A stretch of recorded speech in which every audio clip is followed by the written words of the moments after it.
Time is 6:05. We're restarting the meeting that we started down in Board of Health office. We have a very full agenda tonight. First up is ExxonMobil, and I wanted to put them first because we have a few folks here that are, come on forward, and we don't have microphones. This is Maura Johnson from Kleinfelder and Mark Baldy from the DEP. Okay. Thank you, Drew. Did you want to do the minutes first?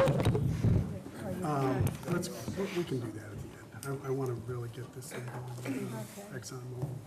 Hopefully that won't take long minutes. So, part of the reason why we've got you folks here tonight is because at the last meeting, which was about a month ago, I The think. 12th. The 12th, Dexter Hall, there were some concerns that folks still needed some questions asked, so we decided, Kathleen actually brought it up, that we'd ask you, and if you could graciously come in, and we do thank you for showing up. So, I don't know if you want to open it up for questions for the folks, or whether you folks have, here at the table, have a statement or any update or anything you'd like to say before we open it up to the audience. Go ahead, Jim. Maybe Maura can just give us an update for the record, that way we can have it on camera. Sure. Kleinfelder met with the water commissioners and the Board of Selectmen on May 1st, and then ExxonMobil hosted a community meeting at the library on June 12th. Since then, we have Southbridge and Charlton have approved the water line design, and it went out to bid to the contractors. The bids were received just this afternoon, and we'll be reviewing them. So we still anticipate starting construction in the fall of 2018 for the water line.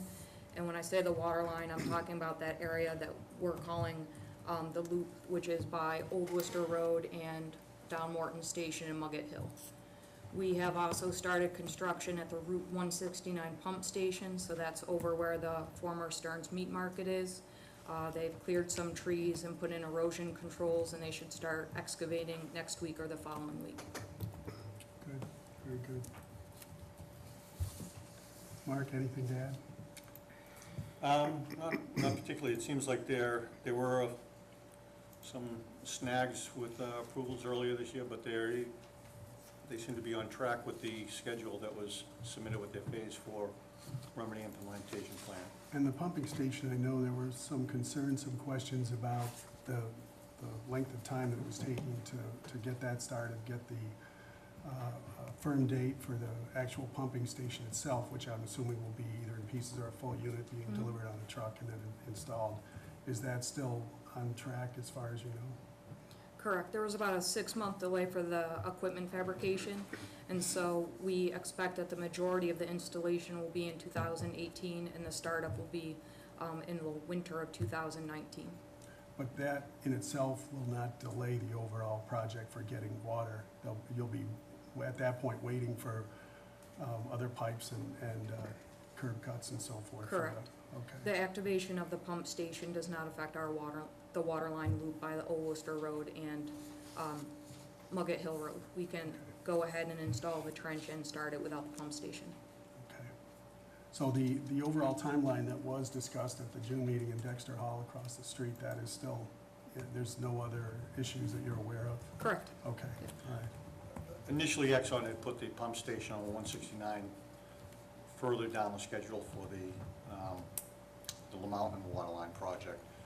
But at our request, they moved it up to the front of the project so they could serve both the landfill project and the LaMountain project. Okay. Kill two birds with one stone. Right. Can move them both along quickly. Was part of this just because whoever's developing or engineering and building the pump station has to know exactly, what kind of water flow and everything else, I would assume, right? Because the last thing you want to do is get them started on it, and then suddenly you've got some engineering changes that would make it obviously very difficult for them to remedy. Is that the case? Yeah, we initially started the project as one large project that was gonna go out to bid all at once, the Route 169 pump station, the water line installation, and 2 other pump stations. When we realized we were being delayed by pressure issues and water quality, we separated the projects out to move the different items that had been approved, moving them forward. So Route 169 was the first one that was ready. Charlton purchased the property back in the fall of 2017, so we were able to move that one forward and not wait for anything else. Okay. All right. Any other questions from the board? Go ahead, Kathleen. Yes, I came into this issue rather late. I haven't been on the Board of Selectmen for about 4 years, so by the time I got back involved a couple of months ago, I went to the June meeting, and I was really looking forward to that, to get all my questions answered. And the presentation by ExxonMobil was excellent, and they said they'd answer questions at the end, and then we were sent off to 3 stations. And this was disturbing to me because the group as a whole couldn't ask questions. And it turned out a number of the residents were also bothered by this. So I asked John if we could put it on the agenda so that we could all ask questions. The biggest issue that the other residents seemed to have was the timeline. And they had felt that the timeline was different than what they'd originally been told in a meeting a year or 2 ago. The ExxonMobil people that were there said, no, it wasn't different. So there was a discrepancy about that. I am disappointed that the ExxonMobil people aren't here tonight. I do appreciate your being here, and Mark from DEP. But it's too bad that they're not here, because they did not directly answer all the questions that the residents had. And the residents were rightfully concerned because they're dealing with bottled water, and they're worried. They're worried about their pets. They're worried about their own health. And to the extent that the water coming into their houses, that timeline is I think it's up to 2021. It's much longer than they had thought. And I guess there's an expectation that the resources of ExxonMobil would allow them to speed things up. Maybe that's not a fair expectation, but that is, because they're such a big corporation, that is the expectation that people in a small town would have that are dealing with their own fears and concerns about their health. So that's why we felt it was a health issue, and that's why we wanted them here tonight. I understand that it's too far for them to come. That's what I was told, but I am grateful that you two are here, so I don't mean to kill the messenger here. I guess what you could do is tell us what the deadline is for people actually getting water into their homes again. And if there's any delays expected on that, and whether there was a discrepancy between what people were originally told in the earlier meeting a year or so ago and now. We are still proposing to finish at the same time. The start date might have changed. What we're trying to do is have additional crews to make up for that time. There is no absolute deadline to install the water line. Where we run into a time period is once the water line is installed and activated, there is a 12-month grace period for the residents to agree to connect to the water line. So even if we finish the water line today, we would still have 1 year to wait for residents to agree to the water line and their service connection to be installed. So we can connect people as they sign up if the water line is activated, but we do have that limiting factor of the 1 year grace period. So if I could, if you'd be so kind as to tell me why you couldn't do that grace period, why you couldn't get them to sign up in advance? They rather can than sign up in wait till the water advance. line is done. They can sign up in advance, but our agreement with DEP is that they get 1 year full grace period, and they will be getting quarterly reminders from Kleinfelder on behalf of ExxonMobil that they have the opportunity to sign up. Right. And so, Mr. Baldy, is there any way that timeline can be shortened? The the idea behind it was, once the water line is in, is we give people a chance to think it over, a reasonable timeframe. And it was an item of discussion when we were negotiating the consent order. And the town sat in on some of those discussions. But the idea was to give them a buffer so that they had plenty of time to come to that conclusion. I think ExxonMobil will connect people sooner than later.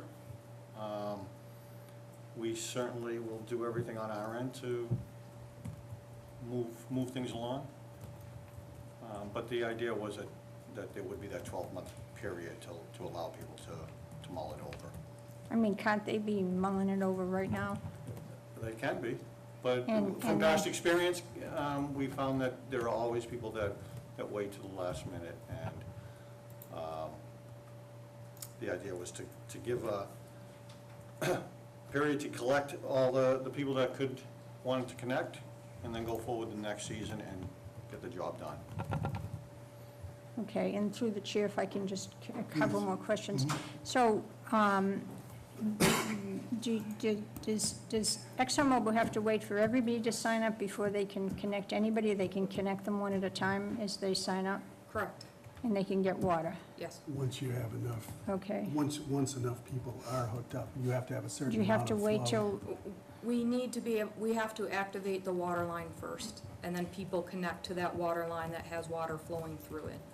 So as we lay trench, we cannot install a service line to their house and have them we cannot have them drink the water because there's no water in the line as we're installing the trench.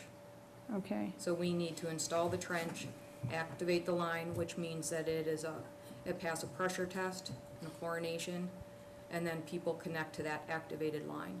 right, So the 12-month grace period does not limit people to when they can connect. They can connect as soon as the water line is activated. For the purpose of our schedule that we give out to people, we are saying that there is an additional year after the water line is activated that those residents have time to connect to that service line. So okay. shortening the grace period only means that our calendar would be shortened. So what's the date the earliest date that the first person can connect? As soon as the water line is activated. So if we get it installed and activated by the end of 2019, then that's when they can start. So Being the serviced. earliest would be the end of 2019. Correct.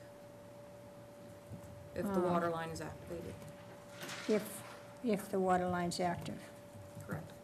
which will depend on, It being installed and testing and, right, Yeah.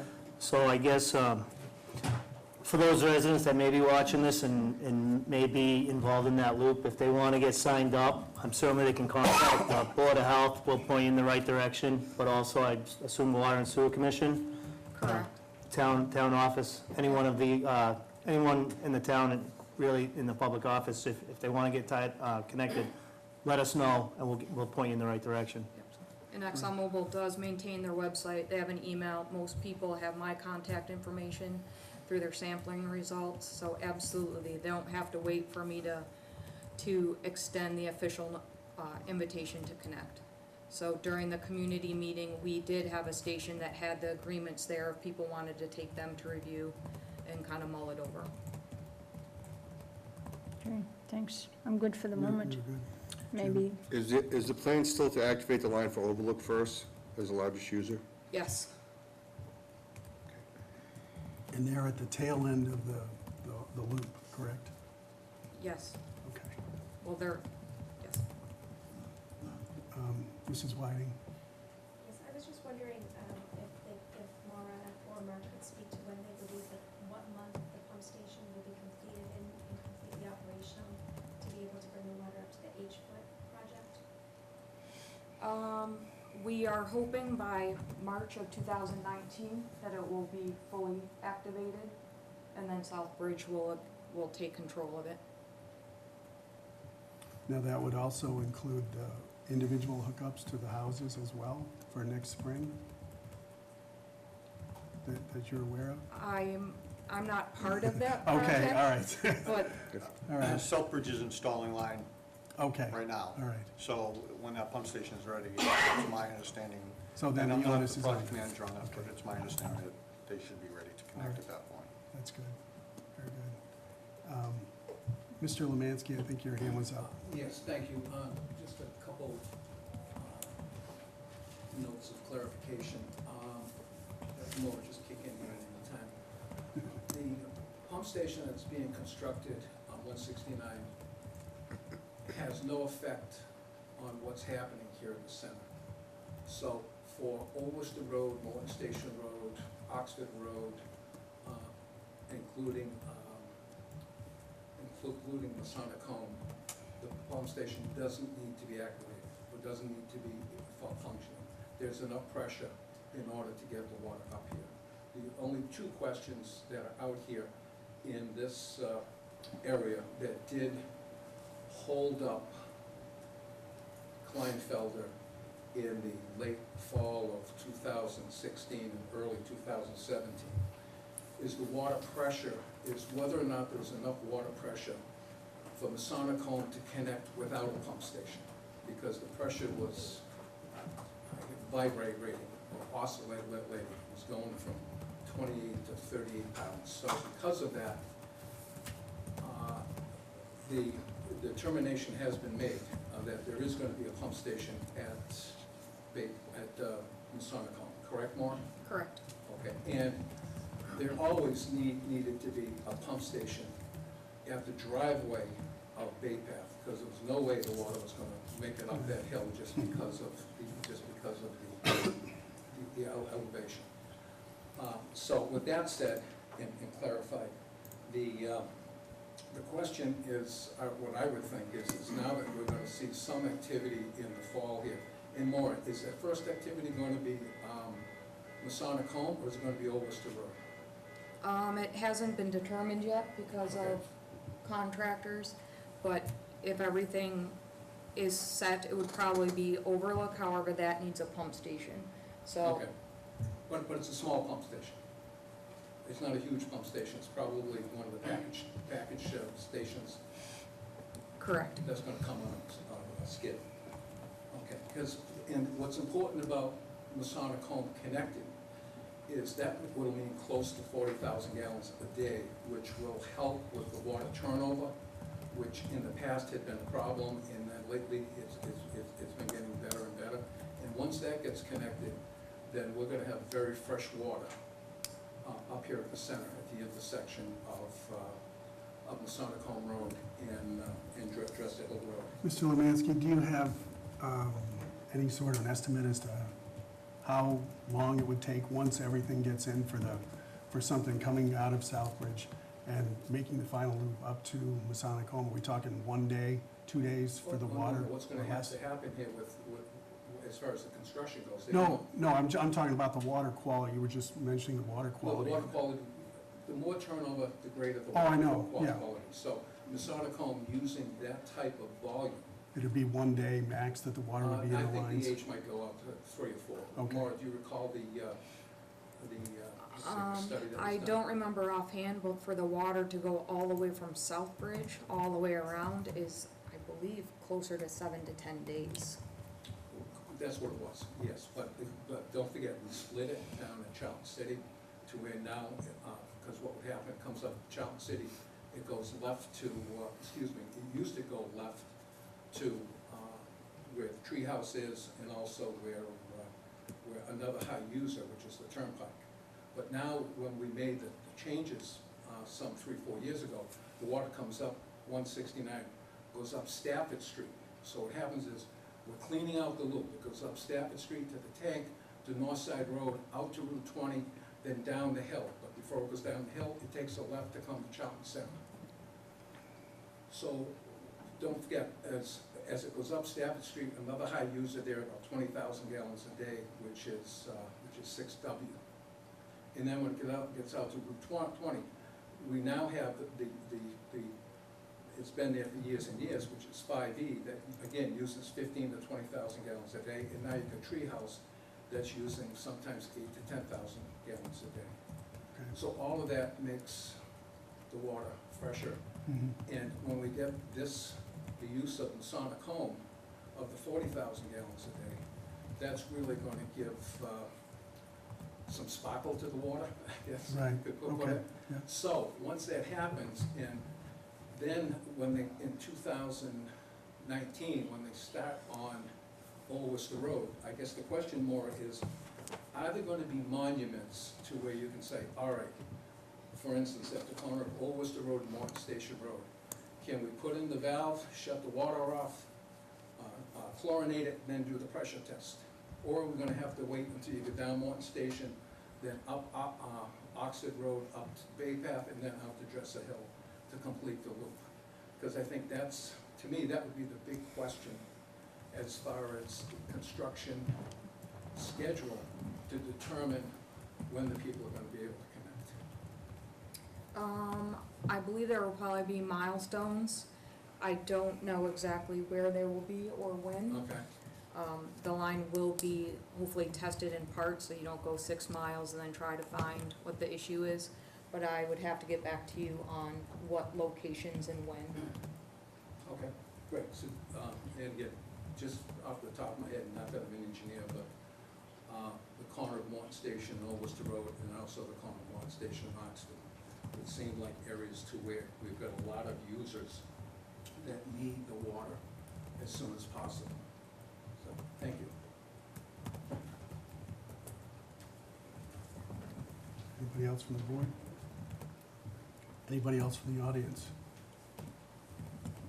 Nothing? All set.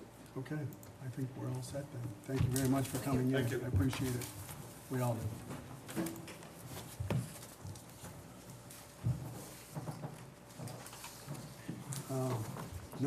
Next on the agenda is Flint Road landfill. We want to jump into that, Jim. I know we've had a number of correspondence Yeah, from CMG and, CMG has been working to comply with DEP's mandates. As you can see that Gary has made some recommendations and sent them forward to Jim McQuaid. I think I forwarded them to the board Yep. today. Matt, you probably haven't seen it yet. I but- actually, Did you see it? yeah. So that's, we're moving forward on that. We're making sure that we're compliant.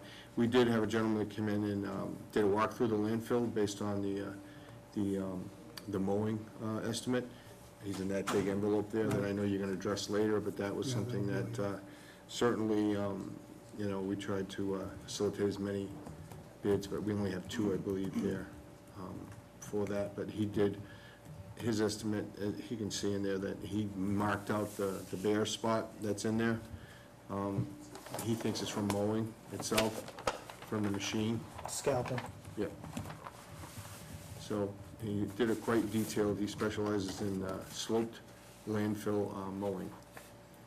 So, but that's, Gary's moving forward in constant contact with Gary. I didn't think it was necessary to have him here today when we had so much on the agenda, but the certainly. one thing that I did see today, Jim, was the bill from Gary. I Yes. don't know if we need to act on that, approve that.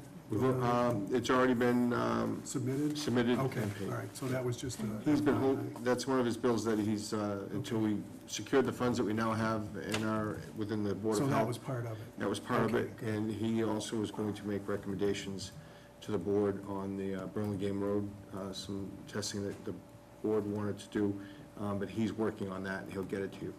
Okay. Through the Go chair. ahead. So, Jim, just to clarify on the scope of work for the mowing. Yep. Because I had a person call me this week, hey, what is the scope of work up there? And so I know you reached out about it, but Yep. is it, and Kathleen, I think you put an email on, we should have something, oh, sorry, Andrea, you did, said we should have this in writing, so it's all, everyone's apples to apples. Do you have that? There's a copy here, we just wanted to make sure the board would look at it, and if they wanted to make any changes, we can make them now Okay. and document that before you award. There should be, that's the old one, but I know there were some changes that need to be made. Well, I There was put small saplings that needed to be removed, and you wanted to clear the road going into the landfill, and he noted in his estimate that, as you can see in the dots, that's where he'll be clearing, that he noticed he had to clear that. He says there's not a lot of large trees that need to be cut. All right, so this particular one talks about the 2 mowings. Are we gonna get rid of that and go That's down why to we the gave one? it to you. It's up to you if you want to do 2.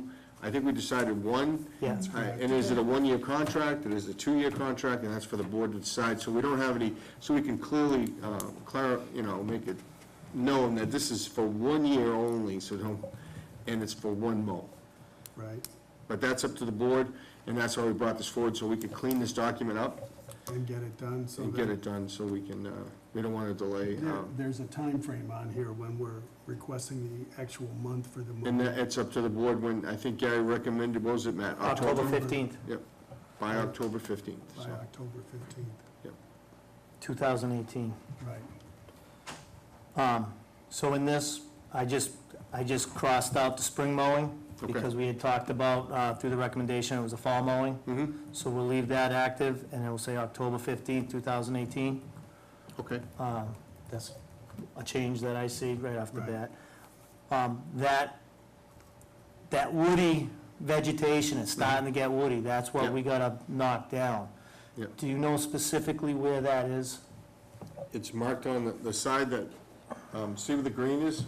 Yes, Right there. on Yeah, both sides? Yep, Okay, that has to come down. so that's at the entrance to the landfill down by the detention basin over here? Yep, By and it's close by to the Flint- wetlands. Flint Road? Yep. And then over on the other side. Well, it's swampy, it's more water, so. We have also talked about the outfall down here with the cattails. Yep. Down in there. Is that part of the scope of work on this one or no? That, I explained to him that the board's desire was to have that cleaned up also. So that's gonna be part of it? Yep. Because all these larger stones that go down is starting to get woody in there Yes. before it gets out of control. And he did, we mentioned, I spoke to both of them in regards to that, and they understand that that's what would be part of their bid, so. Okay, so you've received 2 bids? Yeah, there were 2 bids received, yes. I know of at least one more that would like to bid on it, but they don't know what the scope of work was, Okay. so I sent them in your direction. Sure. I don't know if they reached out to you No, yet. and, it's certainly, we need to make sure they have the right equipment, the right liability insurance, and they should do a walk at the landfill, which you can see this gentleman certainly did, because he hadn't been there before, and came in with that drawing, and he's very, he spent quite a bit of time walking the landfill to, I gave him, it probably took him a couple hours, he was gone, and he marked it up to Google Maps, so he came in with an estimate, and I'm not even sure what it is, I didn't even look at them, that's for the board to decide, but if we want to wait till the other person comes in, it's totally up to the board, so. Did I just have a question through the Sure, chair? yes. Did we do a request for proposals officially? We didn't have to, Okay, because the amount was so low. It didn't Okay. meet the dollar so threshold. how did Right. people know that they should be bidding? It's word of mouth right now. Word of mouth and phone call, and the prior person, And people that did. we don't have an ending date? No, but we've been talking about it, and we're trying to stay on it. I mean, it just seems a little loose. It's loose. It's totally up to the board and how you want it done. I think we discussed that we would let the people that bid before, we put out the bid before, and only got 3 people, and then one backed out, and then we were down to 2, so, and we probably have 3, so even if we put it out there, we're only gonna get, not everyone specializes in landfill or wants to do this, and that's the problem we had. Once they found the scope of work and took a look at it, we awarded it to one person, and he probably didn't go out there, and then he backed out, and it was local, and so then we awarded, and I think the last person who did it for the past couple of years did a good job, but then it really wasn't defined, he wasn't supposed to do the second mowing, and he did, and I think that's why we came to the point where we were gonna look at it again to make sure we were okay, and scope of work had changed anyway. I think we added some things, and the board decided that Matt would make some calls, and if, the word is out there, people are asking, so. Okay, could I just make a suggestion? Yes. Can we just put an end date on this so that we don't come back and then somebody else just found out about it? And, can we Well, just put an end date on Yeah, it so that? I agree, but I would hope that by our next meeting, we would have this third party, once they get the full scope of the work and we realize we could get an estimate. So is And that a then- date? And then nail it. Well, it would be, I would assume late mid to late August, whenever our next meeting is. It's totally at your discretion, your meetings, or when you decide you want to have Right. them. I mean, that only makes sense, because then you're talking late August, and we're asking whoever. Are we just having one meeting a month? And that's at our discretion as well, Right, so let's put a date on it then. all right? So what do you think, Matt, the end of August? John, it's up to you when you want to have your next meeting. Why don't we do 3 weeks from now? Is that if That sounds Okay, great. it's Okay, the 3 weeks. 21st, 21st? I think. That hopefully will give this document time to get finalized. Jim can, if, I don't know, do you normally go on out and then walk the area? or- I would have walked with him, but I had a meeting, and I had to man the office. I was the only person in there. Okay, no, it's, He asked if he could go, he was fully insured. Yeah. He knew where it was, he already earth Googled it, and I said, yes, but just be careful, and that's what his business is, he mows landfills. okay, So, he had a vest on with a helmet, and I told him about making sure that he checked himself for ticks, because it's loaded in there, and he was aware of the situation, and he came in with all kinds of maps, and I showed him where to go, and first we discussed it, and then he came back the next morning, and this is what he brought to me today, so. So basically, if I could just, Yes. this has been finalized, then do we need to Well, vote there's- on it? I think there's a few markups just to clarify some dates. I don't know if Andrea, if you. Andrew, you cleared what, October, by October 15th, right? 2018, 2000. Right. decided one mowing, One mowing, How many years, though? fall mowing, right. So How many, that's the question. that's the question, you're gonna award two? One, I think we need to be definitive whether you wanna go out yearly for this, or do you wanna award a 2-year, or it's up to the board? I mean, I think now that we, through the chair, if you will, I think we have a taste of the budget that we're gonna receive. We have an idea. When we first went out, we had no idea Right. what we're gonna get with, if anybody at all would even bid on that thing. Now that we have an idea, I'm not opposed for going for 2 years, a total of 2 mowings. If we request that bid, I think we're okay with that. I'm okay with that as well. The understanding would be that if for some reason the person who gets the award does not do a satisfactory job, we could rescind the balance of the contract for the following year, Okay. right? So just one more question. Yes. So do we have that money budgeted, the 2 years budgeted? I think before we sign a contract, we have to have the money in hand, right? I believe we do. We have the money for the mowings that are in there, and, For the next 2 years? no, it's only for the next year, Okay, so we better keep it to the 1 year. Yeah. Okay, and you're absolutely correct. That money and that estimate that I came up with, that I worked on, was only for 1 year. Okay, thank so you we'll for- just do it for a year and, okay. I just have a question, just reading it, it's talking about the general liability insurance, and it just says that the general liability insurance shall be in effect for 3 years from the date of final payment of the site clearing contractor. That should be renewed yearly. It's renewed yearly, so we could put it in there, we have absolutely no way to enforce that. What are you suggesting, 1 year, or? Yeah, I mean, typically, it's, you're You're gonna you're find current out, with yeah. your insurance. Yeah. And it's only, everyone's only paid it for the year, so even if you come in for an installer permit, you're a septic installer, we ask for that certificate of insurance, because it's only for a year, because Correct. That's all you can get it that's all you for. can get it for. yeah. So I think that this language is a little strong, saying it shall be in effect for 3 years. We could keep it in there, but how are we ever gonna enforce it? I mean, I don't get So it. let's Yeah. change it to 1. Okay. If it was, I think what we should do, and just throwing it out there, is it says, commercial general liability, $1 million each occurrence, and $2 million aggregate limit. End it at that, because the next sentence says, such coverage shall also be in effect for 3 years from the date of the Oh, final yeah, payment. right, So I just think if we eliminate the second half of that sentence, we're where we want to be. right. And I think that one bid I saw, he said he's insured up to $5 million, because he does landfills, and he felt that most of the people are asking for their larger landfills, and if something happened, that he needed more than the $1 million wouldn't be enough. Do we have a mechanism to go out and inspect after this is done for scalping and what we're trying to prevent right now? after it's done. Do we need to put language in there? It just says, final payment will be, released after inspection by the board or I something. usually, after the last person who did it, I won't mention names, but he sent me pictures of everything also Okay. to show that it was done, and I could forward those to the board, but I also did a walkthrough. And I asked Gary, while he was there doing the testing, to make sure that there was no catastrophic breaks anywhere of the line or anything. So I think we have two, I'll check, and I think if Gary's gonna be there, he has to go do a walk at the landfill anyway to do the testing. That he'll also do his due diligence as our environmental engineer to make sure that the landfill is okay. So we'll leave that inspection up to Gary? I think you could put it in as Gary or. I always make sure, Or a Board of Health. because Gary may not be on the timing in October when he's testing, but I would always like to, when he's there, keep his eyes and ears open.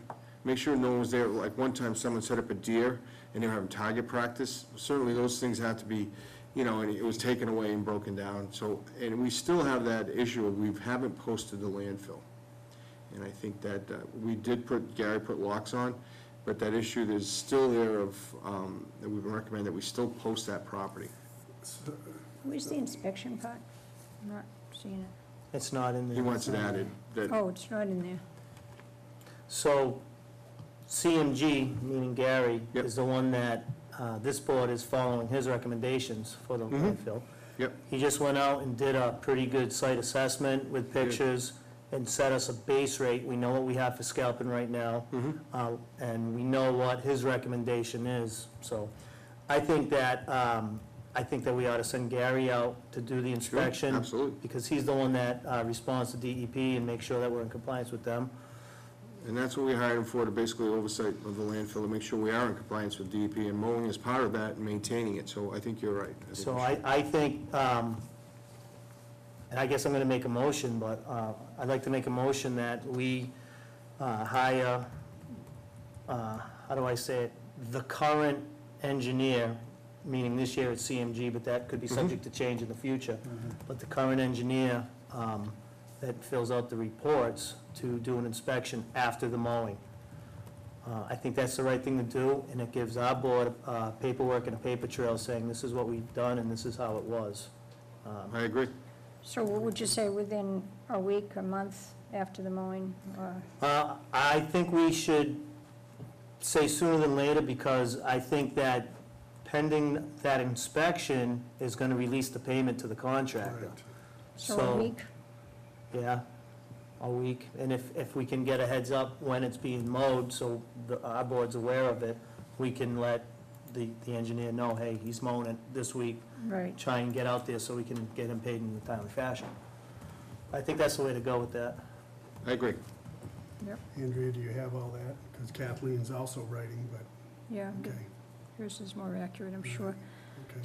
So we'll go with this, except we'll change the first paragraph, make it 1 year and change the dates, and then drop off the spring mowing, change 1, and then add in the inspection stuff and drop off the second part of B, right?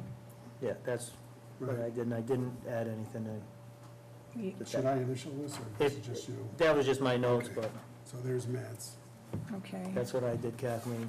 So, Matt, you had a motion to, assuming Andrea has everything, and I think she does, she's, And do you want to repeat what Matt said so we can verify? Matt made a motion to hire the current engineer that fills out the reports to do an inspection a week after the mowing. The mower should give the board a heads up they are mowing. all right. So can I if- just if we- add the inspection down here? Inspection by current engineer? Right, current? I don't know if that's how you word it, but trying to mean the engineer that we have obtained at that time. Within a week. So if we can get this motion and passed and written up, approved, this can go on out to the person that you know So is I just interested in it. initialed it up there, Okay. if you wanna, and you can read that. I reached out originally when we went out, Do you want I think a we had signature? 7. Well, he's got it.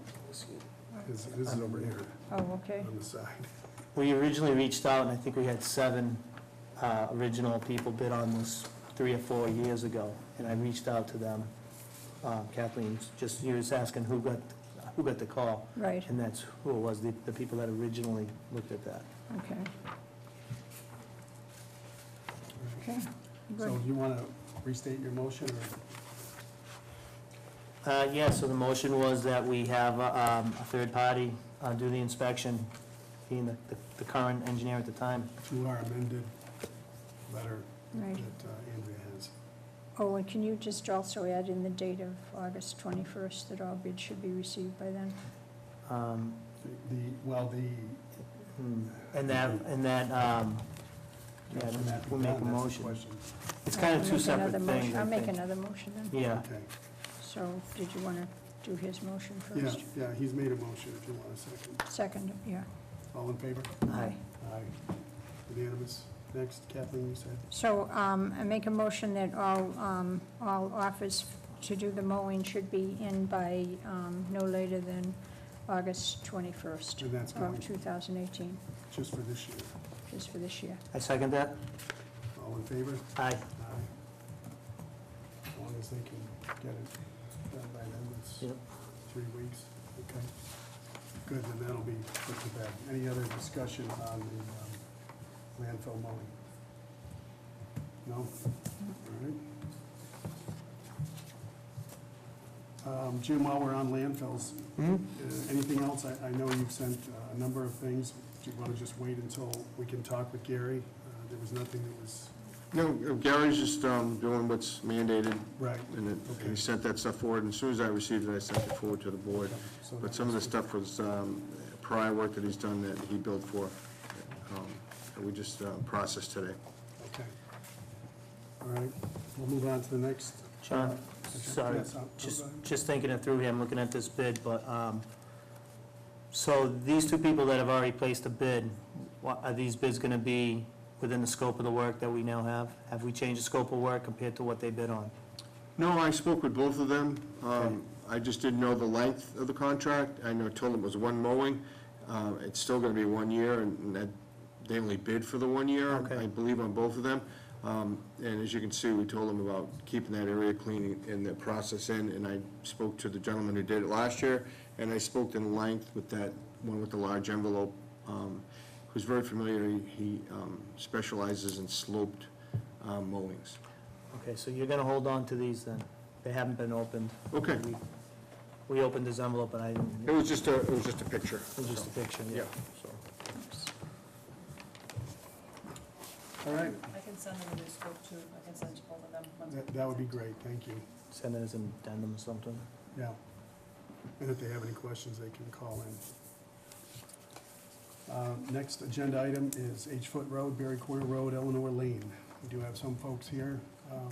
Any questions, concerns? I know there was some emails from the Whitings that regarding your road. Obviously not necessarily a Board of Health issue, but because we were involved, I don't know if you two were also copied on that? Yeah, Okay, so I also saw a follow-up email that stated that I assume the town highway department came out and was able to rectify certainly the worst part of it. So it sounds like you've got the ear of the town and the highway department. So are you good for now? I'm not sure who it was that came out that evening, but they were very responsive very quickly. I copied Chief Maxfield and also Board of Selectmen Chair as well, and Robin Fraper and all of you. So thank you very much. It was really a very serious safety hazard, and it was addressed very quickly. So the next morning, it was taken care of. We appreciate it very much. Mrs. Whiting, since the last meeting, didn't you also have an odor complaint? Was that from you, or was that prior to the last meeting? I don't know, that was prior to the last. Okay, all right, very good. So there's no other issues with odor from the landfill, that I we've think we heard got one about? today. We just had one today, the Mahans? Are they on H-Foot Road? Do you know? Not that it matters, I mean, it's all. I don't know the exact close address. They are, They are? yeah. Okay, I think she had a problem, she said with the computer or something, to get the data, the report out, so I think it was delayed by a day. But, yeah, there was another complaint. We log those and we send them forward, we keep them in a spreadsheet, and make sure they're all documented, so. Okay. Anything else from, yes, Mr. Whiting? If you want to come on up, you know, if it's going to be more than just a brief statement, you're welcome to come on up and, No, just real quick, on the last meeting, I mentioned that if we're gonna have to be diverted down through the, landfill area, how bad the road was down there. I did hear that Southbridge said that they were going to do it if Casella didn't fix that area. I did notice that they filled in the big low area that was rutted, but like I suspected, they're gonna fill it in with dirt, so that after the first rainstorm, or by the next day, there are already huge potholes and gullies down in there. And that's why, unless they're gonna fill these things in on a daily basis, that road used to be a tarred town road. I think it should be a tarred town road again. So, my question is, Southbridge, I guess, had said that if they don't do it, they were gonna do it and shut them down so that they could do it. Where are we on that? Because the potholes are still there. Anybody It that rains, speaks it's like needs to come going- up to the mic and mud introduce bogging themselves and through give there. their address, because the TV can't pick it up. yes, Jim? I did speak with Heather Blakely, and I'm the one that told the Whiting Mark about that, and she did mention that she would take care of it, and she would ask Casella to make the repair. If not, she would have to close the road, which means the trucks wouldn't be able to enter the landfill. So while they were doing it, it would be closed. I think it's a temporary repair, but I believe that, I'm not sure who addressed it, but I did talk to Heather today, but it was on another subject. I can call and find out for you and ask if that's temporary or they plan on doing something else, so. I will say, I've been helping that area too, and it's like, if you come up Commercial Drive and you're heading down, it's like you're on the road, and then all of a sudden, it's like you're in the middle of a construction site. You got rock trucks going, bombing across, and trucks, and it's like, what, you know, and then all of a sudden, you're back onto the back road, and I see it, so, I know, I was at a meeting, and it was addressed. I don't think that's a Board of Health issue, though, because I don't think we have any leverage to do anything other than, and try and make it aware. I know they're aware, but, our hands are tied as far as anything we can do with it, but I agree, it's terrible down there. And I understand it's not the Board of Health, I just had brought it up and asked because with the whole water line issue, we are now forced to go through there. So that's how this all got brought about. They said they were gonna do something about it. It looked like they dumped dirt in the low parts, kinda flattened it down and let it go, but that lasts all of a day. And, you know, with all the rains and everything we got, plus the dump trucks are ripping up and down the road all day long going through there. They can fill it in the morning, and by evening, it's no different than what it was before they filled it. So that's all. I didn't know if you guys had heard anything more about what they're gonna do, or a timeline, or, you know, Jim, you said you were talking to them, are they keeping up with it? Are they gonna, you know, oh, we filled it, okay, we're good, wash our hands, walk away, or, you know?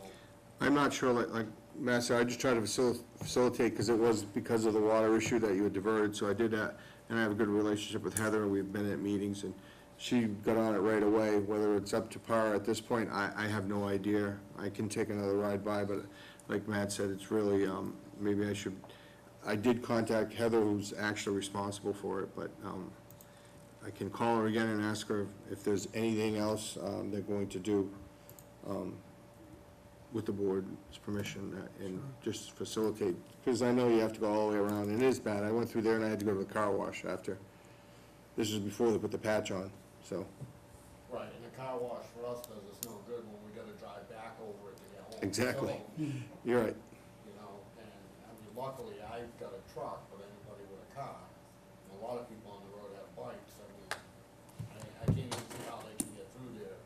No, it's bad. It really is bad. And Heather agreed that it was bad, Heather Blakely from Southbridge, and she wanted to get it fixed right away. So they understand it's an issue, an ongoing issue. It's been an ongoing issue since the life of the landfill. That road has been bad. And when it rains, it's even worse. And the more traffic there is, the more clay, the more, it's just, you can't get it off your vehicle, so. blown tires. A small car, like you said, you'd get stuck if you went into one of those holes. You have to kind of traverse around to get through, so. Totally, I will check. Thank you, Jim. Nothing else for Edgefoot, Eleanor Lane, Berry Corner? Okay.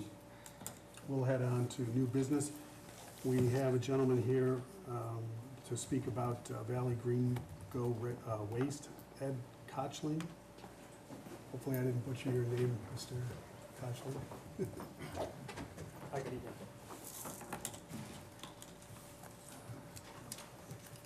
I just need to run to Yeah. My name is Ed Kochling, and I live at 47 Hanson Road. And recent news Ed, articles... could you just speak into the mic? I'm sorry, I can't really hear you. Recent news articles in the paper indicated that this big project that's coming to town was planning on doing waste compost and waste to energy.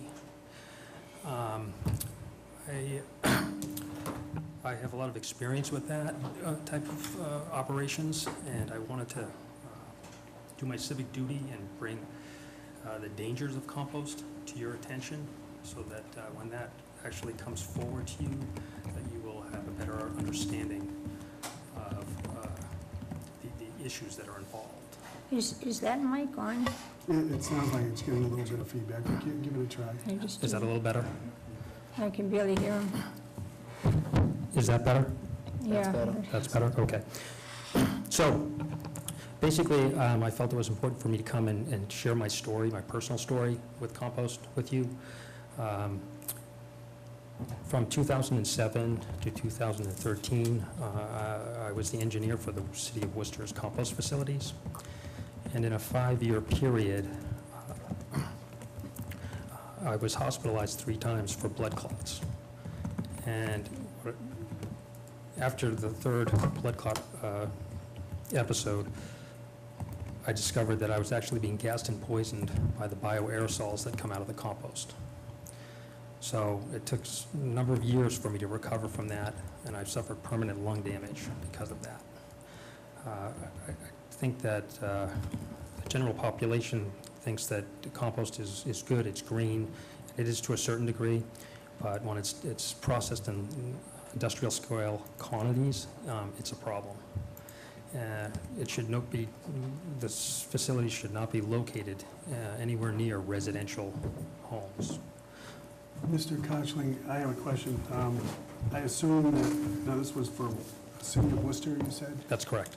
Did they offer you breathing apparatus or some sort of mask or something? No, they did not.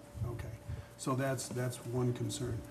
My other concern would be certainly if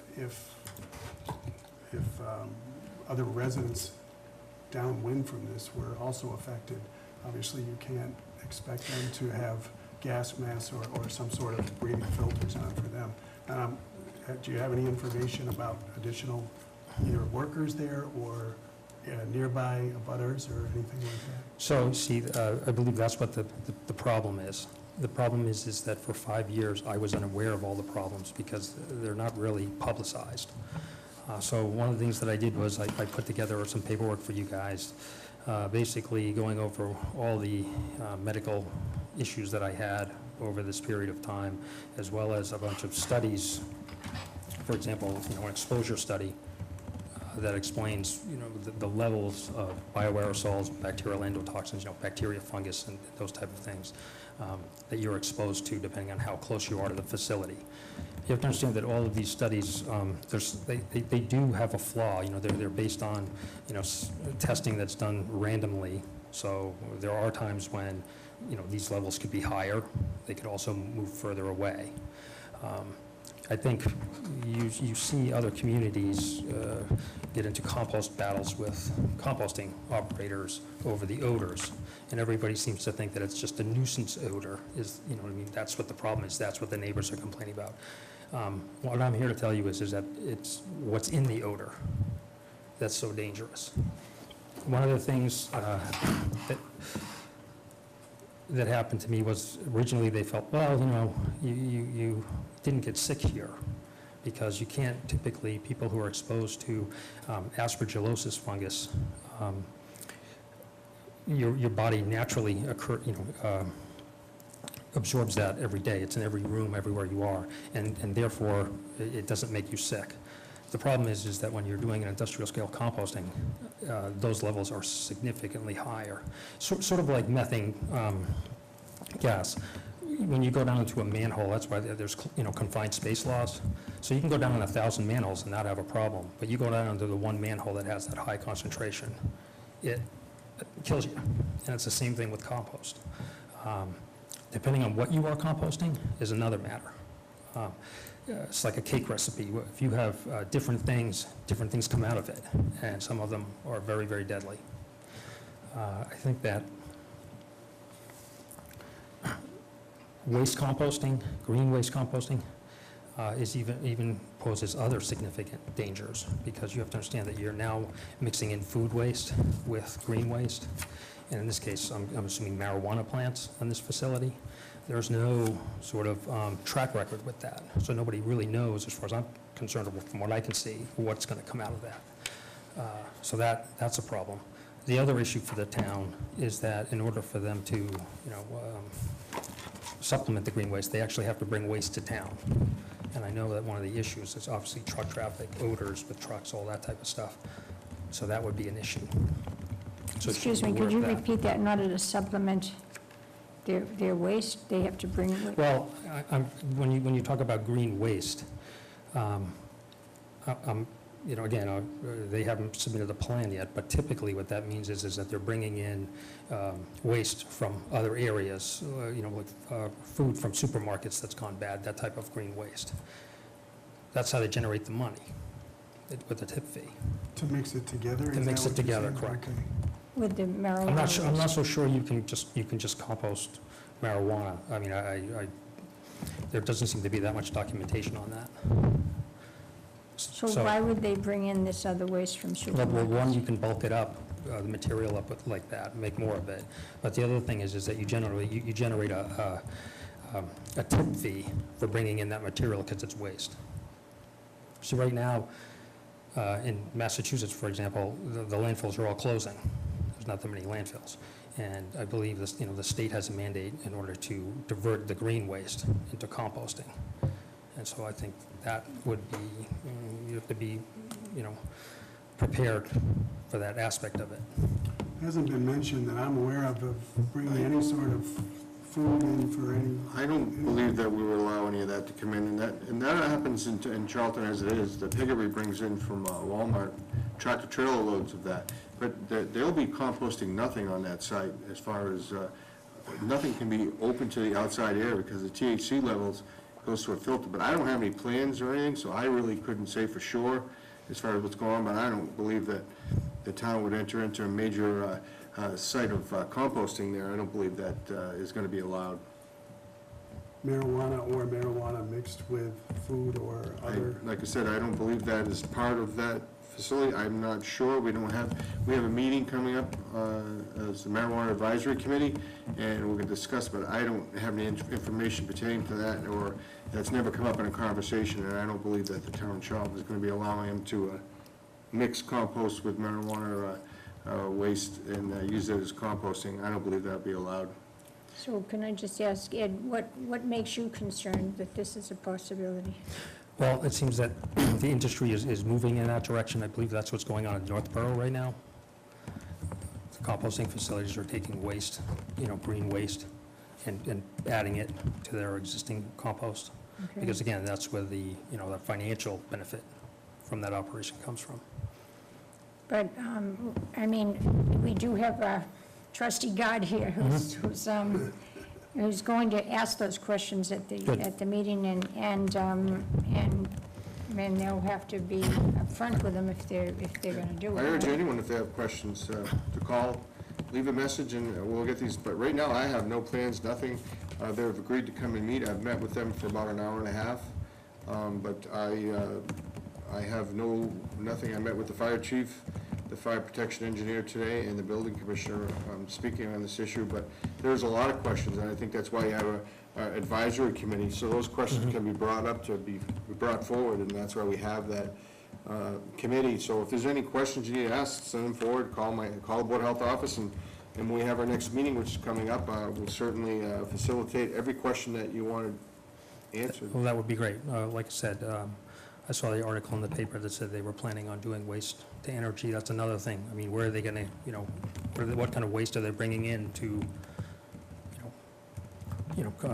produce the methane to, convert the waste to energy? All right. So just through the chair. Yes. This may seem a silly question, but these bioaerosols, should the average homeowner that does a lot of composting be worried about them? Generally speaking, small composting is not the issue. For example,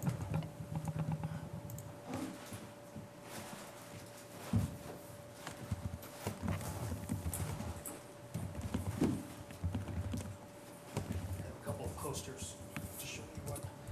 So large-scale composting, as they turn it or they move it, those are the bioaerosols. Bring it up and let everybody see it, and I'll hold it. If you want, Ed, you can, or use the microphone, or just speak loudly, I guess. So, for example, this is a typical windrow and industrial scale composting facility. And as you can see, the loader operator, his job is to turn it. This was in the winter, you can see the snow, so the heat from the piles is what makes it look like this pile is cooking at 160 degrees. You can see that it looks like steam coming off of it, but it's not steam. It's basically the bioaerosol. So in that gas are all sorts of levels of different toxins, as well as molds and all the different biological things that get emitted. So what I put in the paperwork, for example, is a 5-year follow-up study that was done in PubMed, which is the preferred website for doctors, health officials. If you look at the conclusions, they all say being exposed to this material has really negative effects on your lungs. Okay. Sure. And what materials would you say is in this pile? This pile is basically leaves and stick and grass. The city of Worcester they did not engage in composting, green waste. I just know, looking at how the industry's shaping up, that's what's coming next. And I want to make sure that the town, understands, they're prepared to look at it very close. I mean, these types of facilities should not be anywhere near a neighborhood where there's children's schools. You should have a mile buffer, without a doubt. Right. Otherwise, you guys are going to be inundated with all the Uber calls, all the issues. As far as health is concerned, the biggest problem is when you do get sick, whether it's mild or you get very ill, it's never attributed because health officials are not aware of it. That's what I found. Because every time I got sick, it was always something else. First blood clot that I had, they said, oh, it was a hockey injury, it had to be, because it couldn't be anything else.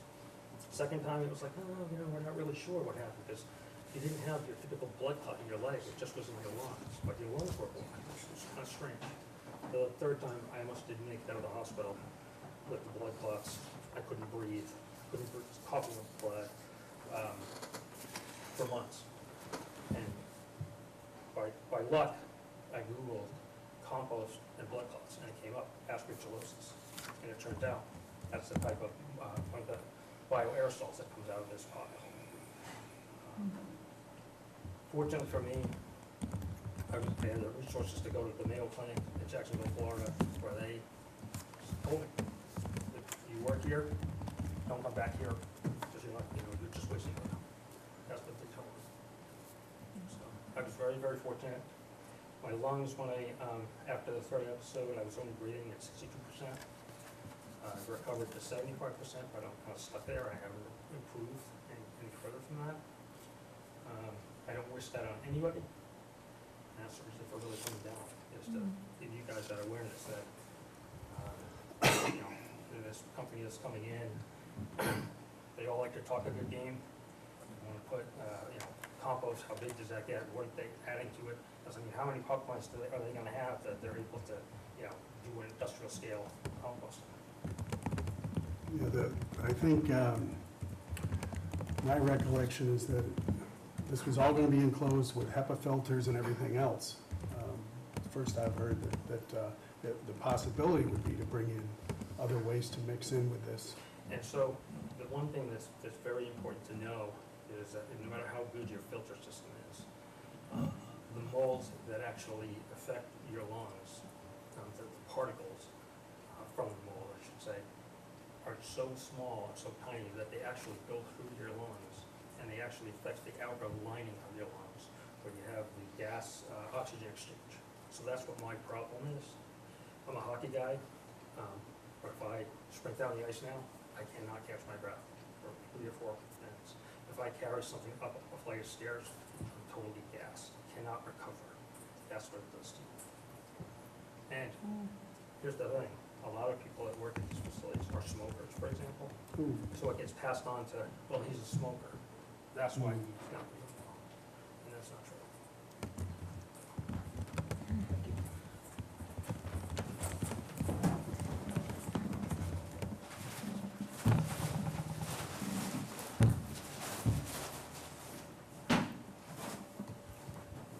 So what I'd like to do is submit to the board my notes.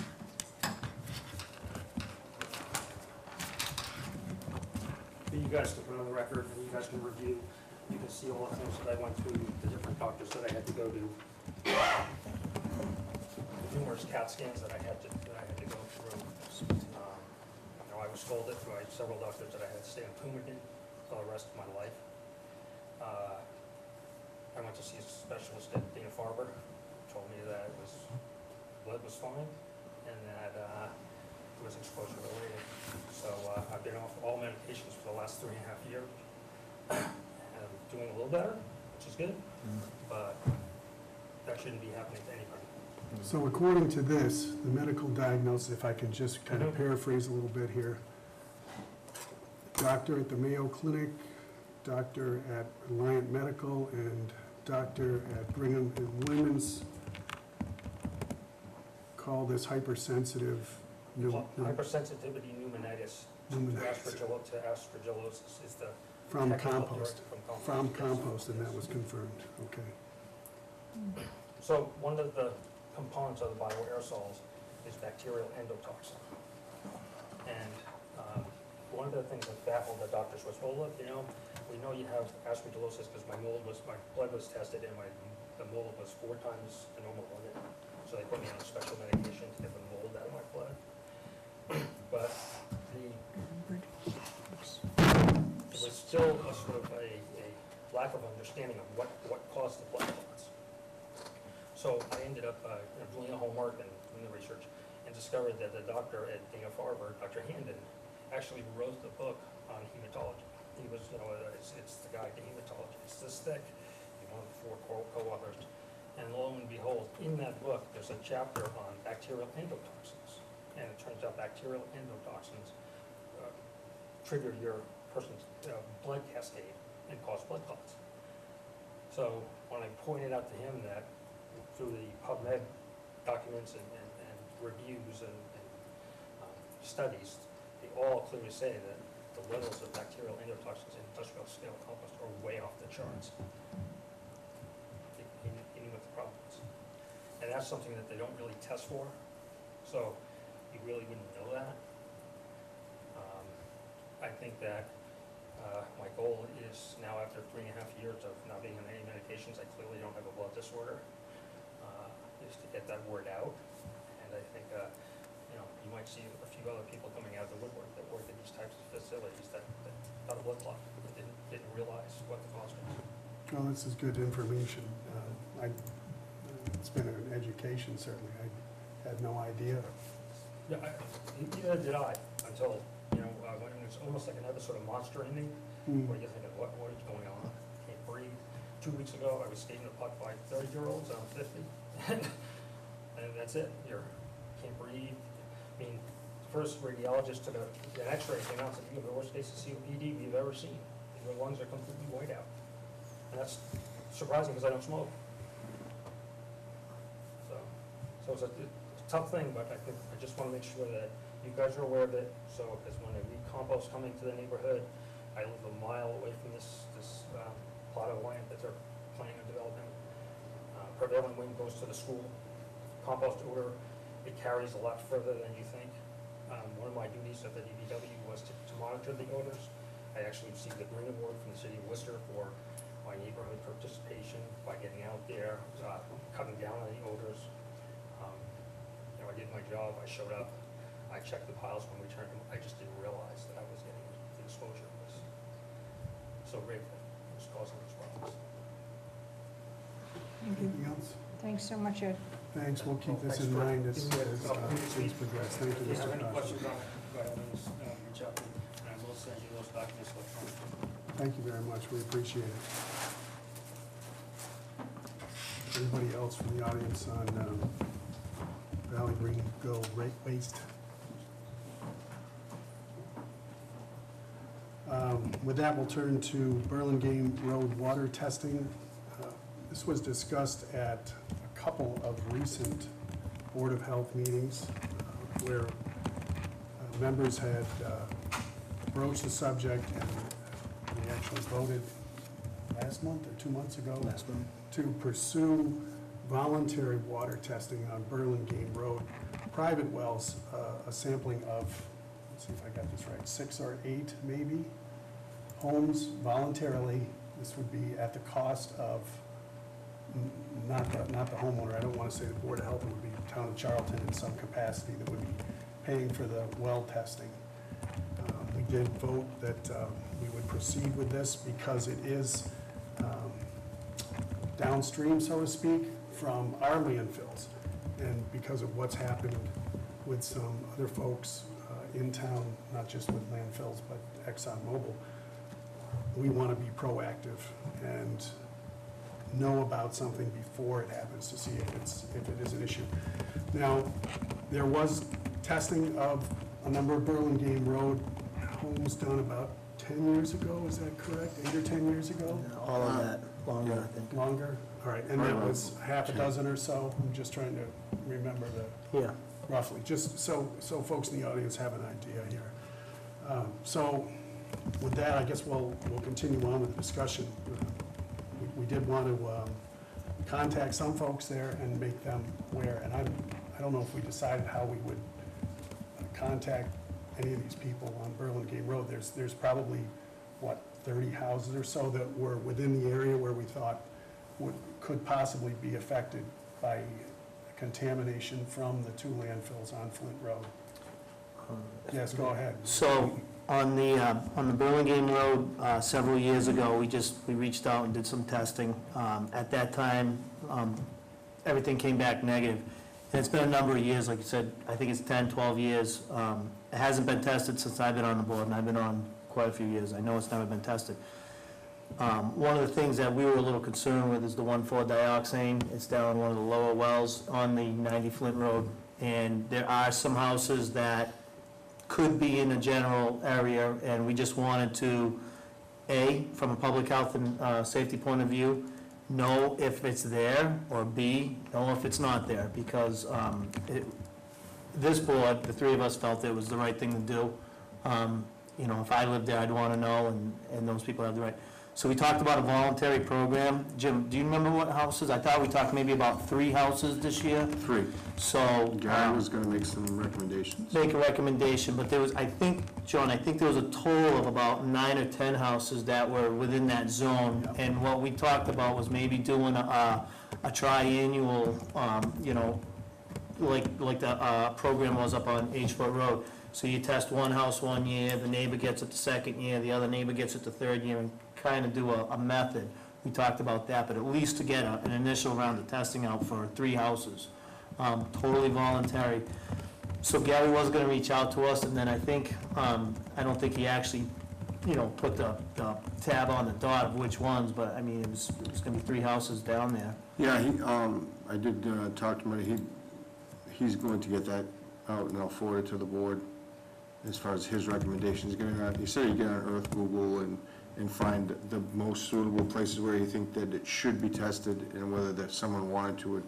I think they were trying to keep the cost down too, was a question that, of funding, that he was said that maybe we could get it tested at a cheaper way.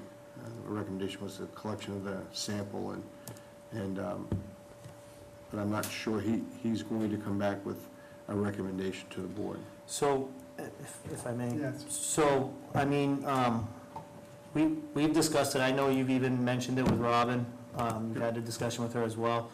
So, we do have a green light to do that testing. I think that at this point, Jim, if our office could write up a letter, this is a voluntary program, would you like your water tested per condition of the Board of Health or whatnot? Once Gary gives you those 3 addresses, but it's not rocket science, there's only so many houses at the base of that. We pick 3 and, you know, If for some reason they come back, 2 of the 3 say, I don't want to know, don't bother, then we just pick another 2 until you. pick another Okay, 2. all right. If the residents don't want to do it, that's fine too, it's a voluntary program. We were reaching out to them. I still think it's a good idea. I do too. Yes, Jim. Make sure, yeah. Do you want them sent out certified? Sometimes when people get a certified letter, they get a little nervous, or do you want me just to do a mailing to them? How do you want to do I this? would think just a regular mailing. If we don't hear from them, I don't know how we would handle it. I mean, do you want to pester the heck out of these people? No, probably not. No, I probably would just not. move on to the, give them a fair amount of time Sure, in case they're on vacation, a couple of weeks or 3 weeks or something. And then if you hear from only one, take 2 more, mail them. I don't think you're right, a certified letter from Yeah. the Board of Health, it's like, Yeah, people get a little nervous. what is it? But yeah, sure, we'll get that letter drafted up right away, and I'll ask Gary if he could facilitate what he had said he'd do to get it forward, and then we'll have it for you as soon as possible. I think I would suggest that we put in there, because some of these folks may be either new to the neighborhood, or they may have forgotten, they have no idea what's going on. Just let them know, kind of in general terms, that there's no issue currently. Testing was done 10 or 12 years ago, whatever we think. I think it was about 11 or 12 years. Okay, yeah. so more than 10 years ago, everything came back clean, but with some of the issues that we have been made aware of in town from other contamination sites, we want to be proactive, and this would be no cost to them. And if there was contamination there, I'm not a lawyer, so I don't know how you want to word this, but we don't want them to think that, I'm not going to get it tested, because if there is something, then I got to go on out and get a filtration system or something. I'm not sure exactly, maybe Gary would have some ideas. We don't want to scare them off, I guess. Well, if ultimately, if there was contamination and it came back hot, they would be the first to know. Yeah. You know, Well, and yes. it triggers everything, you know, Yeah. we'd have to reach out to DEP, and we'd have 48 hours to contact them, and I think they're not within I'm not sure, because they're not within the required testing zone, so I don't know where the liability as far as notifying DEP, but if there was a hit, yes, but it's not within the mandatory testing limits for our landfill, and that's You're one of the talking questions. 500 feet, and then Yes, you have. none of that hit, those, and then you they're go more another 8 or 500. 900, I think, or maybe more. I think Probably like 12 more. to 14. I would think pretty strongly that if one of those houses down there tested positive, the finger would be pointed at the Charlton landfill, and we would be the PRP, potentially responsible party, until it was proven some way it could be somewhere else. And that's pending worst-case scenario. Like last time, nothing came back, so Right. we're hoping it does the same. Correct, we're not, there's no problem, we're not saying there's a problem, we're just doing due diligence and doing another round of voluntary testing, so, So if they have questions, who should they be calling? Board of Health. I would think Jim, Jim? yeah, as a point person, just because they. Yeah. Because I they would might get- have, they. Sure, they might have a question, why are you testing? Right, What they I'm might be- doing? They It may might not make say them this. nervous, so. Yeah, they'll we call you. want to say, listen, we're just being proactive. All Board of right, Health so is- Jim's name should specifically go into it, in that, yeah, I think that's the right thing to do. yeah, sounds Um, good. Payment-wise, I know we discussed monetary funds to do this. It wasn't a lot of money, right? Correct. Especially for what Gary said.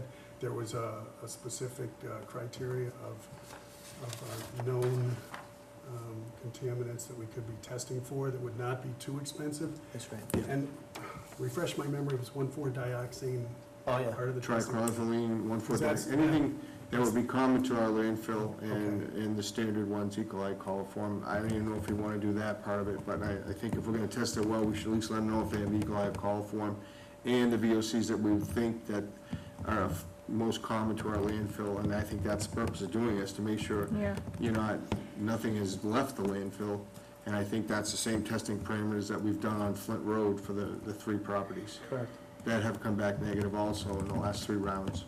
And money is available for the. No, and I think that's something I did discuss, that, that money that we have there, we certainly, it is for testing, and I think that, I'll have to speak to, because whenever you put anything down for payment, it's gotta be a line item number, Yeah. and that's how it's paid, so, and that's why I did speak to the town administrator, Robin, that, and I'll have, if I have to facilitate to ask for, some funding for this, on behalf of the board, I will.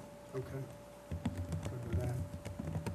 Yeah, I'd just like to add to that, and I know, Jim, you and I went back and forth on this last time, but the Board of Health currently has funding for the Flint Road landfill. Right. What we do with that funding is in our control. Obviously, if it has to pertain to the Flint Road landfill, this is part of that. Right, it's So not- I believe the to me, funding is there. I agree with you. I don't think it's a stretch to say this isn't related. If I may, when I did ask for the monies, I had to specifically put down what it was for. Okay, So I did that, and if we spend any of that, we will be short. I see. So that's why I'm just saying, if I put it down, it's gonna have to come out of some of the testing that would have normally been done for, so if you take it, you're gonna have to replace this. Yeah, we do have funding for testing for Flint Road, but we don't have any per se line item that was there, because I specifically asked for only the amount that we would have expended for that period of time, which is only for the fiscal year 2018. That's only for the half the year. So if we do expend more money, and I'm not sure it's gonna be a lot, but maybe we can talk and transfer a little bit over for Burlingame Road testing. That's, you've requested it, you're the board. I just wanna make sure that if we do it, it's funded properly, and we're not trying to spend money from somewhere else, because all of that has been allotted already. So, and we had exactly $230-something left, and now we have the 110, but that's for the mandated testing that the DEP has done, and if anything else happens, we're gonna be short anyway, but I don't think it's a lot of money that we're looking for here. No. And that's why we specifically designed this program to hit 3 houses. And I'm sure, I'll speak, if we can transfer it over, that would specify that it's still landfill, still the Flint Road landfill, like you said, that, the testing, we're just going on the other side of it, that's all. So it's still part of that testing part of it for the landfill, we're just extending it over to the other side. Okay. All right. So, Jim, just let us, or keep us advised as things progress on that. And whatever Gary sends along, if he's got any other Yeah, I'll speak to recommendations. Gary tomorrow, get that. All right. Next item agenda is Jim Philbrook's letter that went to the Charlton Planning Board dated July 10th. It was regarding noise. The planning board had some questions, and Jim wrote up a couple of pages about noise. This was asked to be put on the agenda by Mrs. Stanley. Mrs. Stanley, if you want to come on up, please.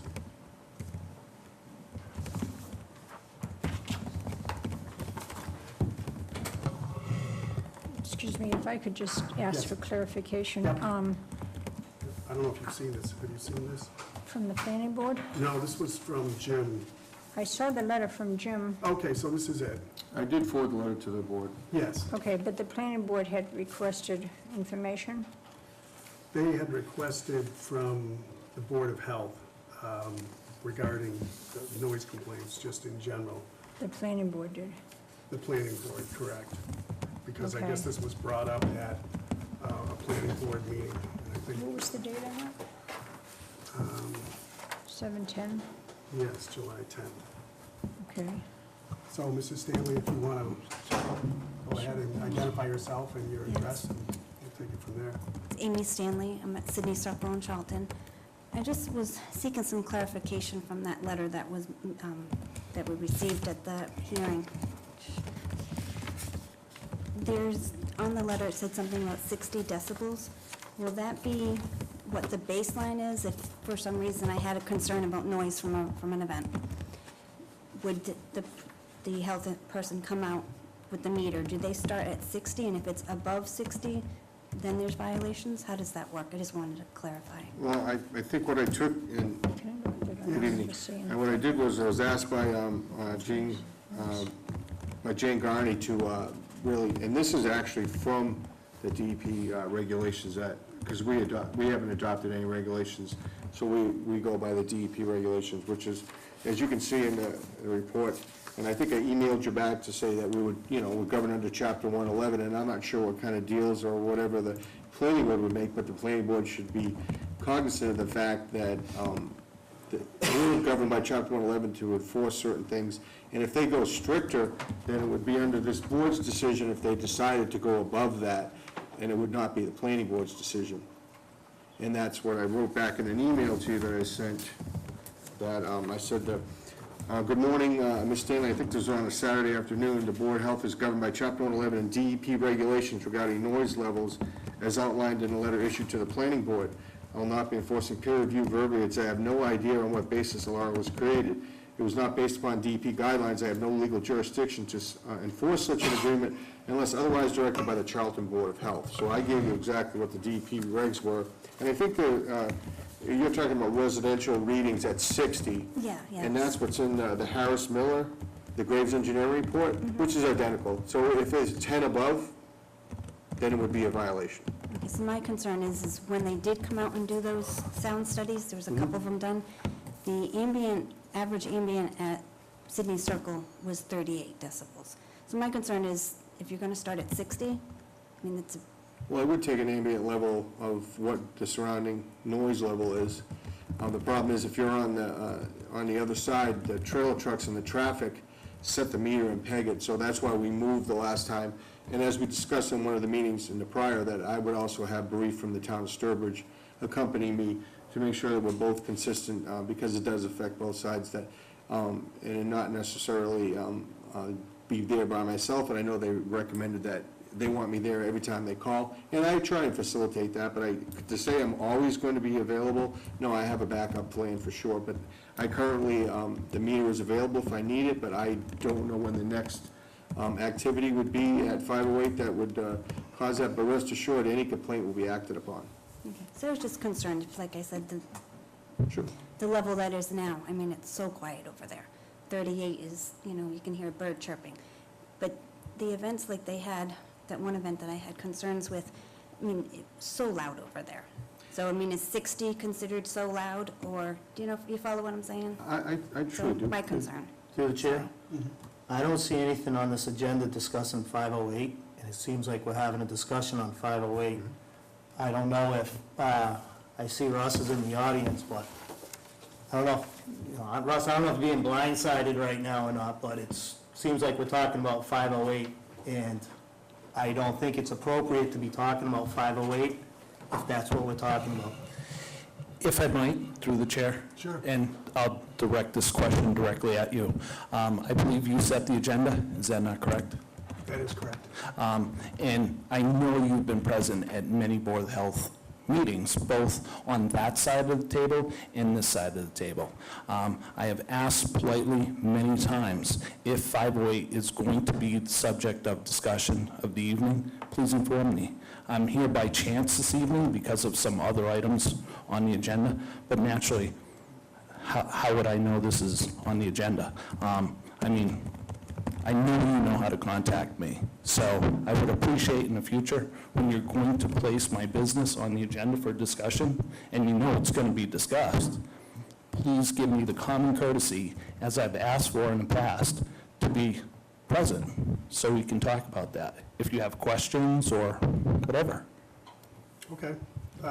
Actually, it wasn't even mentioned in here Excuse me. in the letter, and I'm not sure if they, well, I'm not going to get into semantics. And I had a Yes. question too, thank you. Thanks, John. I'm just a little bit befuddled here because we did discuss at a previous meeting the whole issue of noise with 508, and I think it was the Tough Mudder. And And Jim made it very clear, to, at least to me, that, that this board really doesn't have the jurisdiction to deal with that it's a planning board issue. Now, if I'm wrong, I need to be corrected, but They're if not- it's, The planning board has nothing to do. I think they're saying that, and that's the whole reason behind this letter. They're saying, in general, any noise complaints should be directed to the planning board.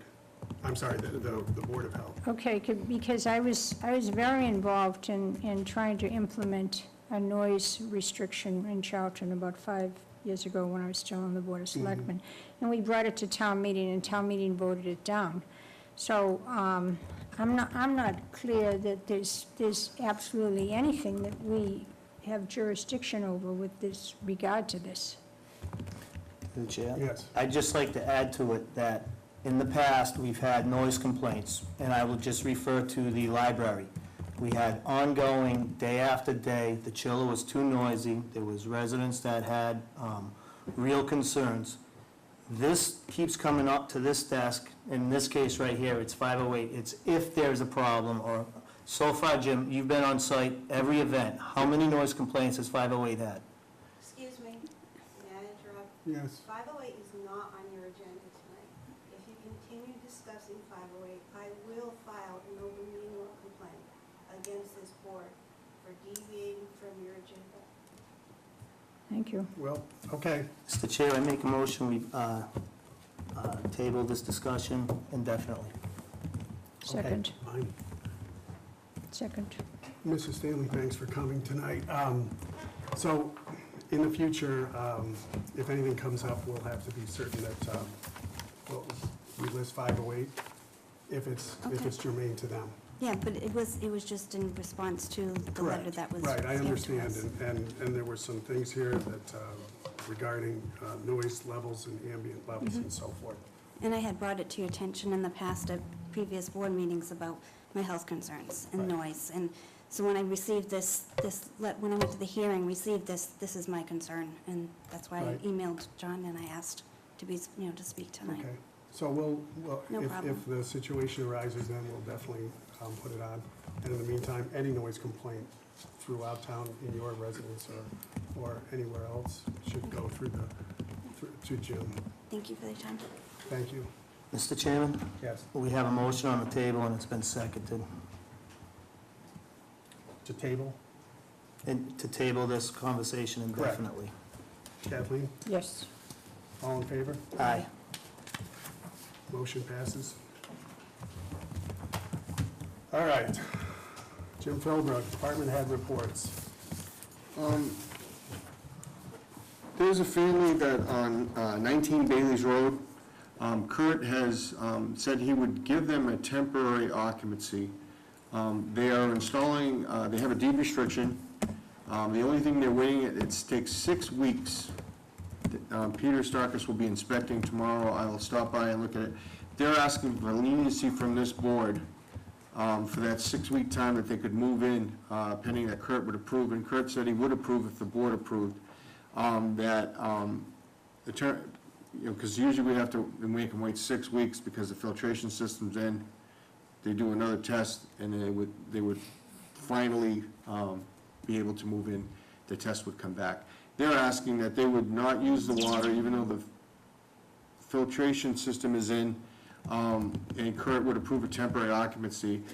Peter Starkus is also going to have to sign off on, and they're asking if the board, I told them I had to direct this to the board, I don't have the authority, that you would allow them to move in rather than wait 6 weeks to move into their home. They said they would use bottled water.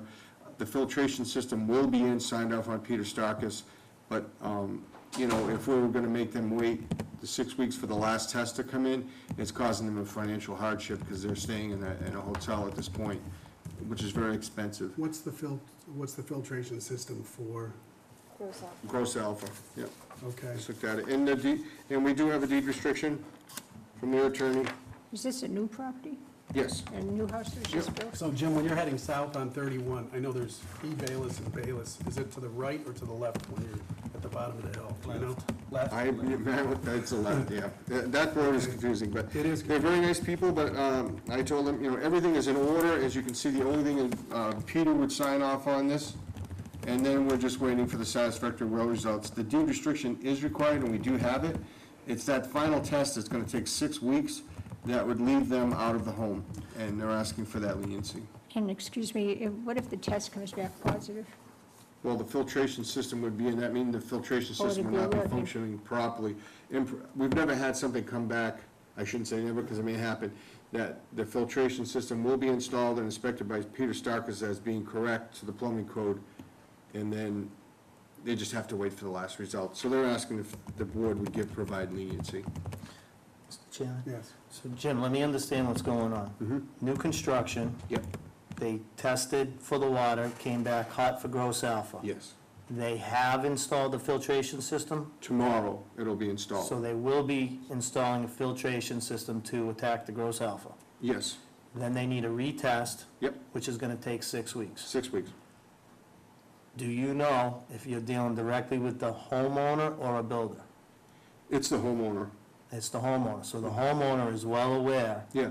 that there's high gross alpha and that a filtration system is required. His wife and himself, the wife and they both of them came in, and they were very nice people. They asked, I said, I don't have the authority, and Kurt in all likelihood, but she said, no, we had just spoken to Kurt. Kurt said he would give them a temporary if the board chose to give a temporary, as long as Peter Starkis signed off that the filtration system was in place and the board was okay with the deed restriction, which we do have in hand, and that I would go to the house to see it. But I think if Peter had signed off on it, I think we Yeah. could take him for his word. Oh, yeah. that It's installed properly. What can I witness? Yeah. I mean, if Peter signs that building card and you allow, and the board allows me to sign it, Kurt would give them a temporary for the 6 weeks and pending the results, and then it would be a final. So it's a temporary sign-off pending the final on the water filtration. Correct. So, Mr. yes, Chairman, I make a motion that we allow the temporary, the water, to let them, the temporary occupancy while the water test is being had at. I agree, but I do want to add one thing. We do have coverage if, for some reason, somebody's going to tell us if the test results, there's something in there so that if the test results come back, they're still high for whatever, we have the opportunity to go in and say, sorry, you got to try something else. Well, in that case, then the filtration system would have been in failure, because it's supposed to effectively mitigate as long as it's Correct. installed properly. And Right. I think Peter's inspected hundreds and hundreds of these. If he says it's installed properly, he's the plumber, I'm not a plumber, that I think the test would come back. It's just that the family, it's a financial burden to them, it's a hardship. Correct. For them for I agree. 6 weeks to be out of their home Oh, just for a water test. So I guess what we're saying is how can this board police that if it comes back still hot, that they don't just, No, then they certainly know that they would never want themselves or any family member drinking that type of water. The report would have to come back to us because it'd be a hit again, and we would know, and So is the answer this temporary permit? So if it comes back hot, Kurt won't give them the final occupancy because of it? he won't. That's the policing that we have? That's the policing. He wants to see it himself also, that we have received it and are okay, because in 6 weeks, he expects that report to be back, and that we're okay with it, and it's okay, and the system is effectively mitigating that. So it sounds like we've got good coverage there. And if there is a problem, if for some reason the install didn't work, we're covered. Yep. They don't get a permanent, I mean, you could, You're right, and I just, I felt for their need, and I felt, it's causing, they have a brand-new house, and they're gonna sit there for 6 weeks, and live somewhere else, but I said, I don't have the authority, I have to go to the board, so I told them I would speak on their behalf, and they knew that there was a meeting tonight, and that tomorrow Peter would be there. It says in this letter that Peter is scheduled for the inspection after it's installed tomorrow. So, Mr. Chairman, there's a motion on the floor to accept a temporary permit while the water test is. Kathleen? And I'll second it for discussion. I don't know what gross alpha is. It's a nasty in the water. Right, I understand that. So if it's over 15, then the board requires certain things in filtration system. You have to mitigate it if it's above 15, right, Jim? It's 15, correct, Andrew? It's 15, yeah. So, And what is it? What did it come back at? It came back at, it was, this is the figure section, here's the, there it is.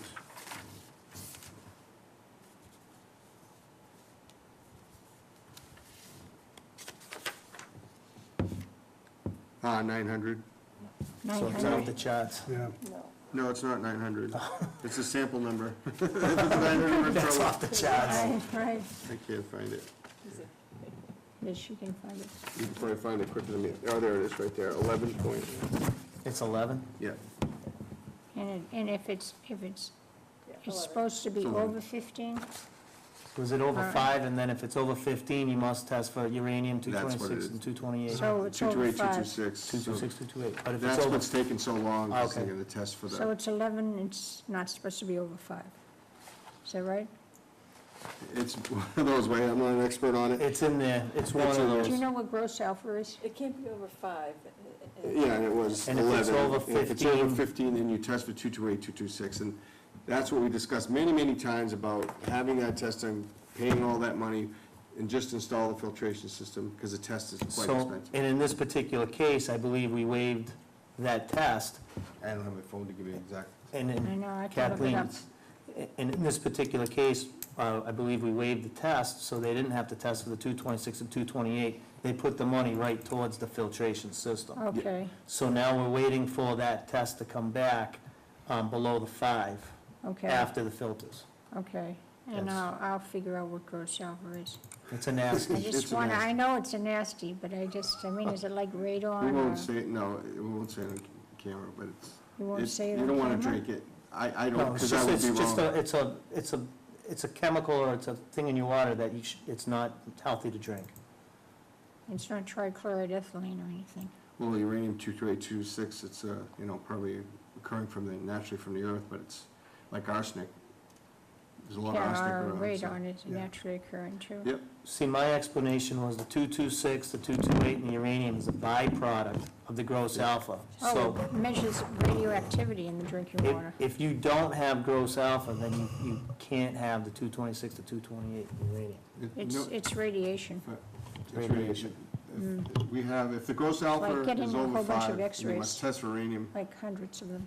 We have uranium. Okay, so overall radioactivity in drinking water. Andrew just pulled up our well regs, and it's right here. Note, if the gross alpha is over 5 PCIL, then you must test for radium-226 and radium-228, Great. or opt, Can she And we come to changed. all of our Yeah. meetings? and opt for the installation of the filtration system, as Matt said. That's a change in our regulations, A recent change. a recent change. yes, that's Okay. right, I remember that. All right, I'm good. Yep. Thank you. I right. second that motion. All in favor? Aye. So moved. We're good. You're good to Good? give the, yes. Well, thank you. I'm sure they'll appreciate it. Well, we're not in the business of keeping people out Andrew, of I'll their let you be the rooms. holder of this file, because I'll lose it. I think they'll be fine. I've had discussion with that homeowner as well, and he is living there. I wasn't sure what house it was at first, but I know exactly what house. Well, he has a house next to it. that he- Right behind it, he just built in his front yard. Yeah, exactly. Yeah. So they can move in tomorrow, once Once Mr. Peter, we Starkis- need to see the signature by Peter, that's key. Okay. I told him if we didn't have a signature by Peter Starkis, we certainly wouldn't give because we always have to see that Peter signed first. Yeah. And if Peter says it's installed in accordance to the plumbing code, that means the filtration system should effectively mitigate anything that's in there anyway. Right. But they're not gonna drink it anyway until the 6 weeks. But they'd just like to be in their home. Yeah, who wouldn't? Yeah, All right, get it. That's a long time to wait. yeah, 6 weeks. I believe they're aiming for the 11th. Yeah. August 11th. But they can start moving in now, and they'll be legal, because they would You have a mean the temporary. test will be back on the 11th? No, No. they're gonna move in on the Oh, 11th they're if the moving in on board the approves it. So, Okay, good. Good, well, I hope. which you just did, so Oh. I thank you on behalf of Yeah, them. Good deed for tonight. Yeah, well, and I'm sure it sounds like they'll be covered too, so. Yep. And we're covered, so that's good. Jim, anything else on? We have Heather Kulikowski it was, she has 1 week left. Her project is almost completed, and I'd like her to show the board her presentation at some point. She's working very hard, and it's on 1,4-dioxane, that she had to grab an area, and her specialty is water. She's going to complete her master's degree in public health. And she's helped me a lot. She's gone on every inspection I've gone on, and helping out housing, restaurant, Mass Pike, you name it. She's been right there, and she's attended meetings with me, made contacts through the committee, the steering committee for Region 2 that represents, and we have 74 communities. She's made contact there also, which may help her and find a position later. She's traveled all the way from South Berwick, Maine, to get here, and then stays in Hartford, which is over an hour away. So I'd like to thank her for her service. Yes. Yeah. Mr. Chair? Can we Yes. meet her on the 21st? So I would like to somehow meet her and personally thank her, and I think a certificate, of acknowledgement or appreciation is well-deserved here. I know we've given them to interns in the past. Yes, absolutely. And it's, it's good for us, it's good for them, and so I would like to, I'll do whatever it takes to. Sure. Mr. Chairman. Also, her presentation is in August, which I'll be attending at Jamaica Plain, that she's going to before the Mass Department of the Epidemiology, which has funded this program. She has to make a presentation, so and I'm sure if the board, any of the board members would like to attend, it's at Jamaica Plain in Boston. And I don't know the exact date, but I can get it to you. She's going to have to make her presentation, so they want to know that. And this is a grant that I applied for, and that's how I received Heather interview. Is this presentation in PDF format or something that you can forward? She'll have it so she can send it to each member also, they can look at it. She's working diligently to double check her information. She was on the phone with Matt Wagner from Ty and Bond, the LSP, to verify some things, to make sure that any data that she put out there was correct. So she's... Maybe you could hook up with Drew and head out and videotape that for us, since it pertains to our town. Sure. Specifically. Drew, you work in Jamaica Plain. Road trip, Drew, road trip. Road trip. But I enjoyed working with her. She works hard. Today we got busy. She's just opened up the envelope, started helping out. She likes it. She gets along with Andrew and Kim. People all work real hard together, and we're going to miss her when she's gone, because she adds a little bit of humor to the office. So Until we get something officially in writing for our approval, I don't know how else to put it, just convey to her that it's certainly really wonderful to have somebody of her caliber in here, because you've had nothing but kind words to say about what she's done for the board, so that's... And I always like to apply, and I've had a lot of students in here, because it keeps me sharp, because I'm constantly learning from them, they're learning from me, and I'm trying to teach them, because they don't get hands-on in college, but anyone we've had here from WPI to University of Rhode Island and from her college that she attends, that they've all appreciated what they've learned in the field, because they don't teach them that type. And it keeps me sharp, because I'm constantly having to talk to them about things, and they're asking me questions that sometimes I can't answer, and I have to look up. So I would always apply for someone to, of course, with the approval of the board, to get a summer program intern in here, because it helps us all. Can we get her to the next meeting? Sure, she'd like to come to... Should be around on the 21st? She'll be done next week. She was here, she left on the Yeah, she attended the meeting tonight. I should, well, it was... Yeah, we came down here, and she said, well... She had to leave, and I looked up, by the time I looked up, she had the long drive. She was probably going out that door when you were coming in this door. Probably. So, but I don't want to bring her all the way back.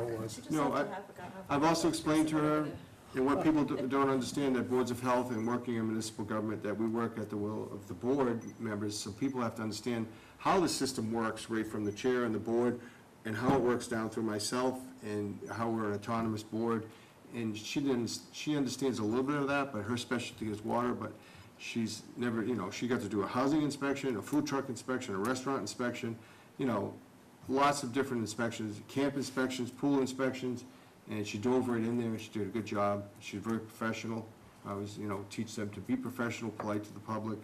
You're a servant of the public, but you have to certainly enforce the laws as written. So she's very diligent, making sure her information is there and always asking questions. Well, this is the town to come and do an internship with, if you're interested in water and Yeah, some of that. exactly, and I think that's why, but a lot of towns won't take on interns, because it's more work for the director or the agent themselves, because you have to really work, because you don't want them just sitting there, you want them working and learning, and that's the purpose of it.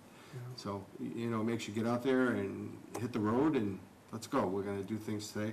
Tomorrow we'll do a farm inspection, that's probably the last one we'll do, and she's looking forward to that, so, How many weeks was she with the board? 10 10 weeks. weeks. So the least we can do is give her a big fat thank you for her helping Yeah, us. and something in writing too, officially from the board, maybe Yeah, have all of us sign it. Yeah, you know, just to put in her And I resume, think we so should to speak. thank Mass DPH, the epidemiologist portion of it, that actually took this on. They actually interviewed everyone and found the right person for Charlton. Oh, good.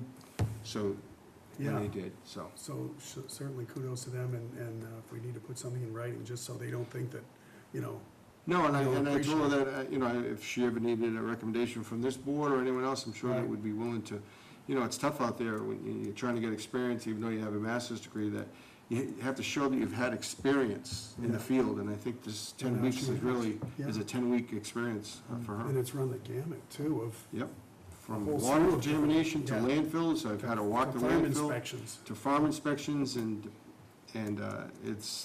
she realizes that this is a very large scope of what the Board of Health does for any municipality, so. Anything else, Jim? I just feel like Nope. there's gotta be something else that we're missing here, but I think, Okay. Yeah, Go ahead. John, if we may, so just, Jim, and I'm gonna just say this is under the department head reports, but Yep. you've thrown at us some Gould Road water results? Yeah, they're looking a little better, things have come down a little, but I know that Gould Road has always been an issue for me, that it's not included in the contamination loop as far as getting water. And I know that Robert Craver and myself have expressed to the DEP and ExxonMobil that we're not forgetting about Gould Road or Cemetery Road, that this, but the DEP's also, and I talked to Mark Baldy, that they will continue to mandate that they do this until we can find out what the cause, until the levels, but everyone is, their critical exposure pathways, as we discussed, have been mitigated, but there's really, this is done by Forensic Environmental, not by Kleinfelder. It's part of the 6 West, and we're gonna continue to make sure and keep on top of this, because it was sort of kept quiet and Too long. for too long, and I think the public needs to know that the Board of Health is working on and making sure that this problem is taken care of. That's why I forwarded to everyone, brought it up to Mark Baldy. Robin was very active in it. We did meet with the DEP to say, hey, what's going on with this? Let's, we can't forget about this. and these So, houses here in this report are done, they're tested every month. And I know, I don't have it here, but I know there was a hint that the subsidence of some of the levels here could have been due to Drawdown of the water. too. drawdown of Yeah. because of summer months, which, Now, you commented on that today, Yeah. and you're correct. But certainly, we need to make sure that we don't forget about any roads that have contamination that may have the same contaminants of, like MTBE, TBA, that are familiar with the school loop, what's being, right now, has a water being provided, but this currently is not part of that, and I'd like it to be included, so. Just like to mention too, that, you know, as we look at these charts, it talks about the standard guideline for the MTBE being 70. That's a Massachusetts thing. There's Yes. other states that I believe is 35. You're correct. So, Really? yeah, so we're going by 70, oh, well, you know, so here's one at 41, so it's like, well, you know, it's only at 41. Yeah, but and I think like or even California, yeah. 41 would be like, you know, way Off the over, charts. way over, New so, Hampshire and Rhode Island, it's 35. yeah, Yeah. so, So just because we're under 70 doesn't mean it's good. right, it's not a federal Yeah. guideline, it's an individual state. Wow. Did you ever see that commercial where they said, well, there's traces of lead water in there, but the filter's affected, it's still drinkable water, and the guy said, who wants, give me a glass of lead. Oh, yeah. Any portion of anything that's bad, that people's just perception is, you're not gonna drink it no matter what the level is. So, Right. you know, you can have VOCs and all kinds of contaminants, MTB, you could have one for dioxin, they all could be below the drinking water standards, but who wants to drink And that? it's especially cumulative when You're you're, right. I gotta tell you, just talking about it, I was working recently on H-Foot Road, sweating last week. Bottled waters are all gone, so we go over to the well, and I'm like, no, I'm not drinking, I'm not drinking that, and it's like, somebody go to town and get some bottled water. yeah, Yeah. and I lived on how those people are living every single day, and I was there for a one-drink event, and it was like, oh, man. It does, it's a psychological effect, and they don't include that in there, we've discussed this in meetings before. There's more than just to say, the taste, the smell, and the psychological thing. If you know that your neighbor's water is contaminated, why would you want to drink your own? And I think that's the effect it's had on H-Foot Road, Berry Corner Road, and Eleanor Lane, that's why they're getting courtesy bottled water, because it takes a toll on you. Yeah. I'm all set, Mr. Chairman. Anybody else, Kathleen? You got your person in your lap, you're ready to go? I think we hit on everything. Matt, Third anything? meeting No, today, thank you. so I'm happy to, Andrea, you're all set? yeah, You're all set, okay. We need a motion. I make a motion that we adjourn? second. All in favor? Aye. Meeting adjourned at 8:02, give or take 1 minute. Thank you very much.